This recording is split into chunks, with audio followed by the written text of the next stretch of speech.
Vladimir Putin is trapped in a war that's draining Russia militarily, politically, and economically. But what might keep him awake at night isn't just Ukraine, it's Sweden. Not because of its size, but because of its strategic geography. Sweden's location is a weapon. Its land, islands, and narrow sea routes form a battlefield map that now belongs to NATO. And now this NATO powerhouse is ready for the fight. So, how did this neutral country come to this stage? Let's break it down. It all starts with Gotland, the crown jewel of the Baltic Sea. Whoever controls Gotland controls the Baltic, full stop. Just 300 miles from Russia's heavily armed Kaliningrad, it's within striking distance. A fighter jet could reach it in 15 to 20 minutes. A missile? In under 10. Russia has long viewed Gotland as a target. In 2013, it flexed military power near the island, and after the 2014 invasion of Crimea, Sweden swiftly remilitarized Gotland. It deployed troops, tanks, and advanced air defense systems to defend this strategic outpost. If Russia ever seized Gotland, NATO's ability to reinforce the Baltic states by air or sea would be crippled. That's why Gotland is vital. It's a key chess piece in the high-tech Nordic defense grid. But the strategic value of Sweden doesn't end there. Head north, and Sweden becomes the bridge between the Arctic and mainland Europe. As Arctic ice melts due to climate change, the far north is turning into a new geopolitical battleground. Russia is already militarizing the region, seeking to establish Arctic sea routes and project its power southward. But now Sweden, alongside Finland and Norway, is blocking it. Northern Sweden enables NATO to shift troops, equipment, and supplies rapidly between Arctic outposts and Central Europe. And Sweden is ready for this. It has trained for Arctic warfare for decades and invested heavily in cold weather systems like the CV-90 combat vehicle and the snow-capable howitzer Archer. We will cover this shortly, but if war breaks out in the Arctic, Sweden is the backbone of NATO's northern logistics. Then there's the Öresund Strait, a narrow body of water with massive military importance. It connects the North Sea to the Baltic Sea, and any US naval reinforcements moving into the Baltic Sea must pass through it. But the Öresund isn't the only way in.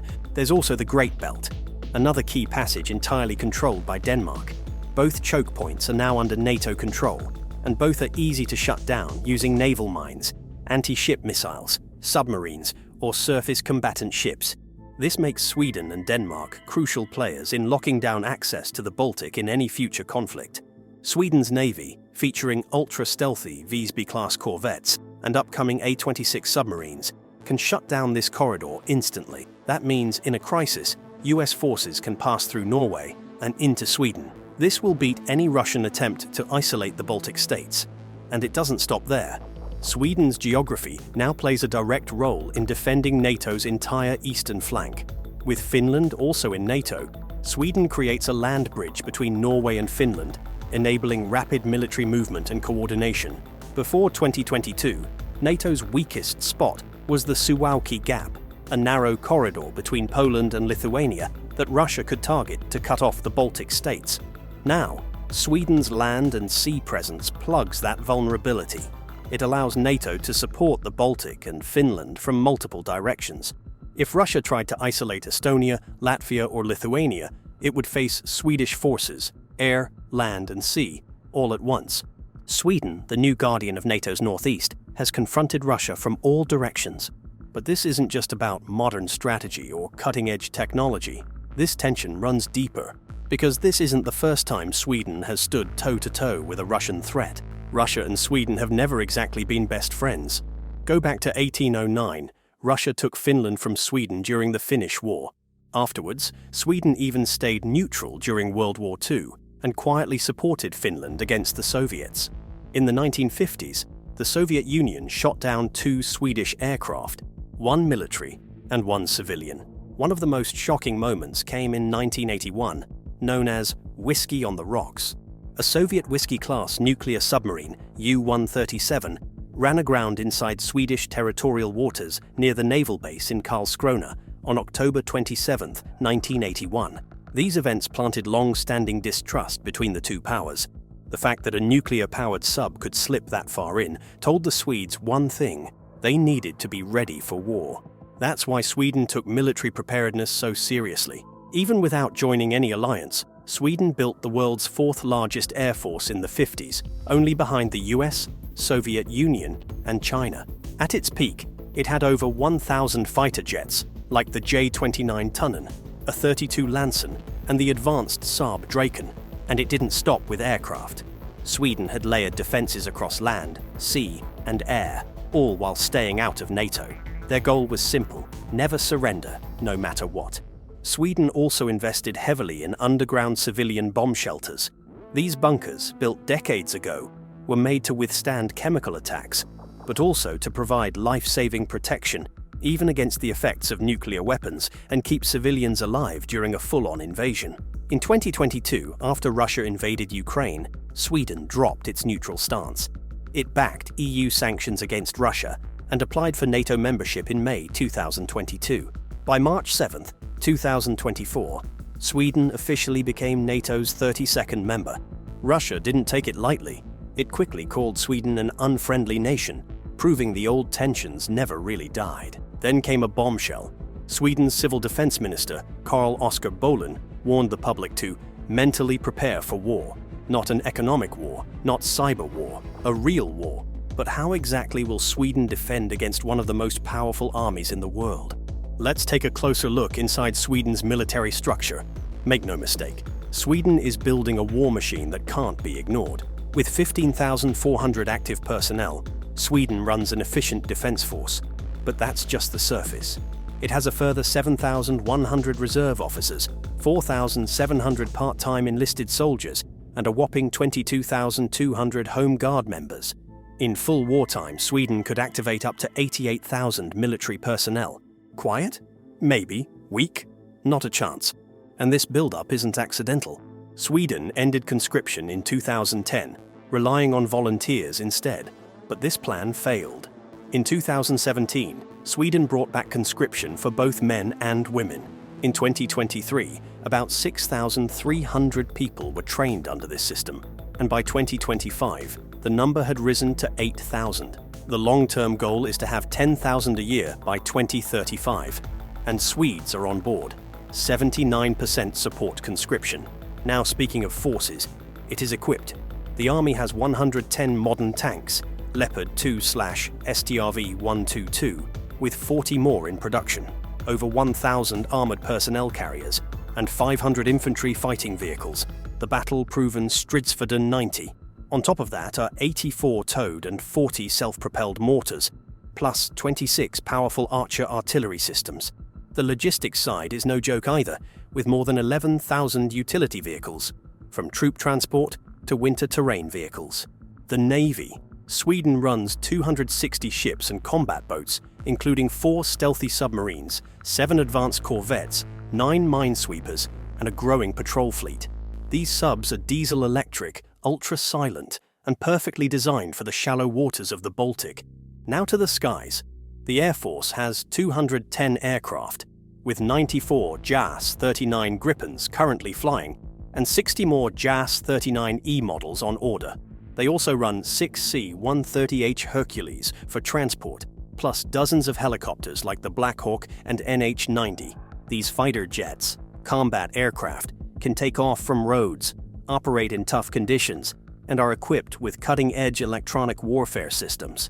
Sweden's not just talking big in it, it's spending big as well. In 2024 alone, Sweden raised its defense budget by 34% to $12 billion, 2.0% of its GDP.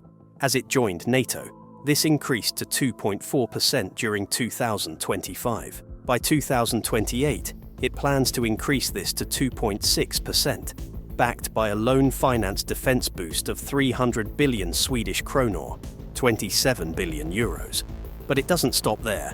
Sweden is boosting its military with 44 new Leopard 2 A8 tanks and upgrades to 66 older ones, costing nearly 22 billion Swedish krona. It's also modernizing its combat vehicle 90 fleet and building 2 Arctic-ready mechanized brigades by 2028. The upgrades go beyond tanks. Sweden is buying 575 military trucks from Volvo and Scania for over 1.4 billion Swedish krona and updating its firearms with Finnish Sako rifles through a 10-year deal with Finland. The Navy is stepping up too.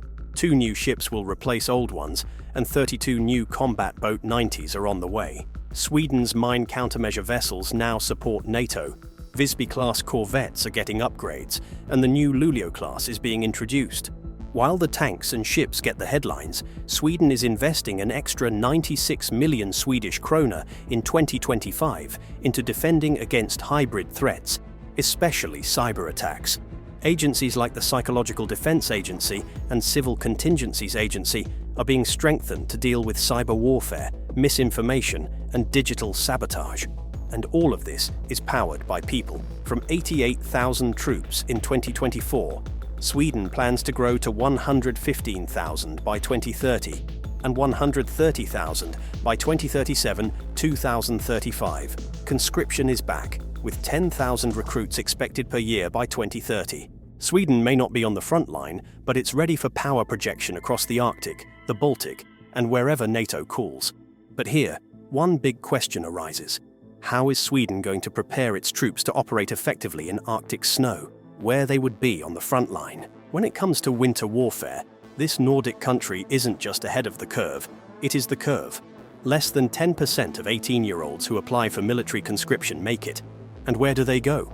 Right up north, just south of the Arctic Circle, where Sweden is building NATO's toughest, coldest, and fastest growing brigade. These young soldiers are running drills, shooting while skiing, exercising sub-zero ambushes, and fighting in terrain where a mistake means frostbite. This is where Sweden has an edge.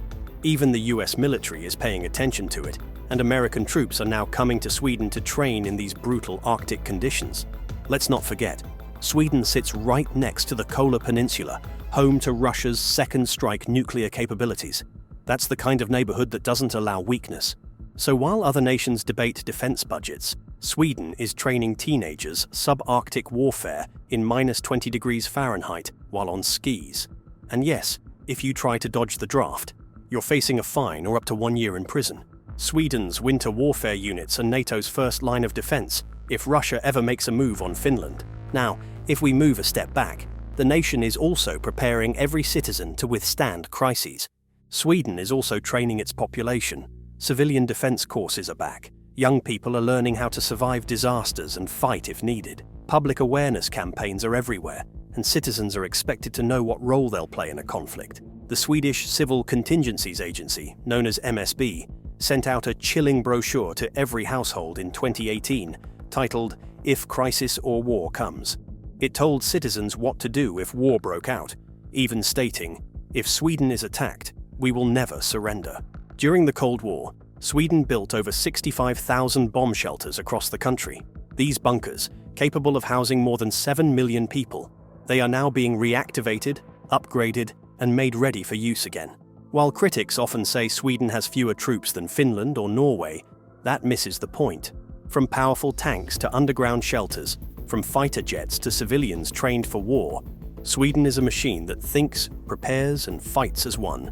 We can see it as proof when Sweden plays a significant role in supporting Ukraine's defense against Russia.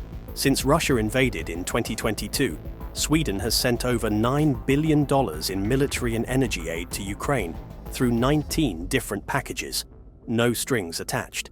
For a country with just over 10 million people, this is a serious commitment.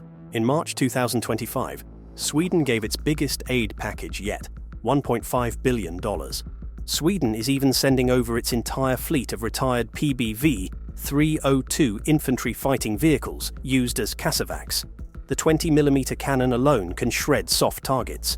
These vehicles are being repaired and modernized, complete with spare parts and ammo before heading to the front lines. And don't forget the air. Sweden is sending RB-99 AMRAAM missiles to strengthen Ukraine's NASAMS air defense systems. Sweden's even giving Ukraine 2 Saab 340 airborne early warning and control planes. It's only 2. Sweden is also setting up long-term defense support, including satellite communication systems, training help, and even helping Ukraine create its defense research agency. The country has committed $7 billion more over the next 3 years. Not maybe. Why? Because Sweden knows something other countries are scared to say out loud. If Ukraine falls, the next war might be on Nordic or Baltic soil. Sweden might not have fired a shot in 200 years, but that doesn't mean it can't. With over 80,000 veterans, From Congo in the 1950s to the Balkan civil wars and Afghanistan, Sweden has quietly gained combat experience, built a force through real-world missions. Now that it's a part of NATO and investing heavily in cutting-edge weapons, the country might be the one thing standing between Putin and a wider European war. The question is, will Russia risk it? What do you think? What would Sweden bring to the table if things go south? Could Sweden's defenses hold against a full-scale attack? Let us know in the comments below. And if you found this breakdown insightful, don't forget to like, subscribe, and hit the notification bell for more in-depth geopolitical analysis. Stay informed, stay prepared. We'll see you in the next video.